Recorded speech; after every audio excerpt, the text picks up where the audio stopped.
इस बीच AIMIM के अध्यक्ष असदुद्दीन ओवैसी ने मुस्लिम समुदाय के युवाओं से अपील की है। दरअसल एक कार्यक्रम के दौरान उन्होंने युवाओं से कहा कि भाजपा के नेतृत्व वाले केंद्र द्वारा की जा रही गतिविधियों से सावधान रहना होगा और मस्जिद देश में आबाद रहना चाहिए। मेरे अजीज दोस्तों और बुजुर्गों और नौजवानों, मस्जिदों को आबाद रखो। नौजवानों, तुमसे मैं कह रहा हूं, हमारी मस्जिद हमने खो दी और वहां पर क्या किया जा रहा है आप देख रहे हैं। नौजवानों, क्या तुम्हारे दिलों में, हमारे दिलों में तकलीफ नहीं होती कि जिस जगह पर हमने 500 साल हय्या अल सलाह और हय्या अल फलाह की सदाएं दी, जहां पर हमने बैठकर कुरान करीम का जिक्र किया, जहां पर हमने बैठकर सलात और सलाम के नजराने पेश किए, आज वो जगह हमारे हाथ में नहीं है। नौजवानों, क्या तुमको नहीं दिख रहा कि अभी ऐसे 3-4 मसाजिद हैं जिसमें दिल्ली की सुनेरी वाली मस्जिद भी है।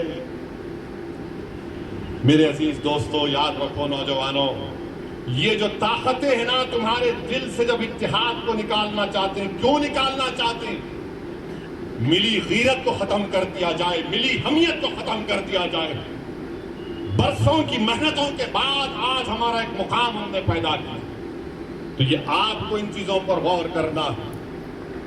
अपनी मिली हमियत को, मिली अपनी ताकत को बरकरार रखिए। नौजवानों, मस्जिदों को आबाद रखो। कहीं ऐसा ना हो कि मस्जिदें हमसे छीन ली जाए।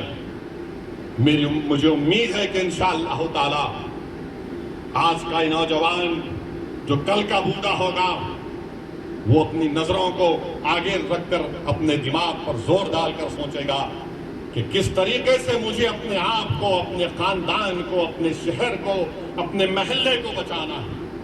इत्तेहाद एक ताकत है, इत्तेहाद एक नेमत है। निफाक और इंतशार मौत है, याद रखो मेरी इस बात को। बाबरी मस्जिद को लेकर असदुद्दीन ओवैसी ने कहा कि जिस जगह पर पिछले 500 सालों से पवित्र कुरान पढ़ी जा रही थी, वो जगह अब उनके हाथ में नहीं है। इस बीच बीजेपी नेता अमित मालविया ने इस बयान को लेकर असदुद्दीन ओवैसी पर हमला बोला। उन्होंने कहा, हैदराबाद के सांसद वही कह रहे हैं जिसमें वो बेस्ट हैं, जो राम मंदिर की प्राण प्रतिष्ठा को सांप्रदायिक रंग देना है। मालविया ने लिखा, 2020 में हैदराबाद में 2 मस्जिद मोहम्मदी और मस्जिद हाशमी सचिवालय बनाने के लिए ढहा दी गई। ओवैसी इस शहर से लोकसभा के सदस्य हैं और उन्होंने इस पर कुछ नहीं कहा। आखिर तब मस्जिदों की याद नहीं आई। इसके साथ ही राम जन्मभूमि के मुख्य पुजारी आचार्य सत्येंद्र दास ने इसमें प्रतिक्रिया दी। अब मुगलों का शासन नहीं है और कि अब इसमें किसी प्रकार की क्षत पहुंचा सकते हैं। जो क्षत पहुंचाया जाएगा वो सीधा जाएगा कब्रिस्तान में। इसलिए ऐसा सोचना भी गलत है। और जो भड़का रहे हैं जवानों को, भड़काए थे यहाँ जितने आए हैं यहाँ छत पहुंचाने के लिए, जब विवादित रामलला त्रिपाल में थे तब भी यहाँ आए थे। अब आए और सब यहाँ मारे गए और उनका कब्रिस्तान यहाँ बन गया। ऐसा जो भी इस विरोध में बोलेगा उसका केवल कब्रिस्तान बनेगा और कुछ नहीं बनेगा। रामलला का एक इंच भी कोई भी छत नहीं हो सकती। आपको बता दें कि अयोध्या के राम मंदिर में प्राण प्रतिष्ठा समारोह 16 जनवरी से शुरू होकर 7 दिनों तक चलेगा।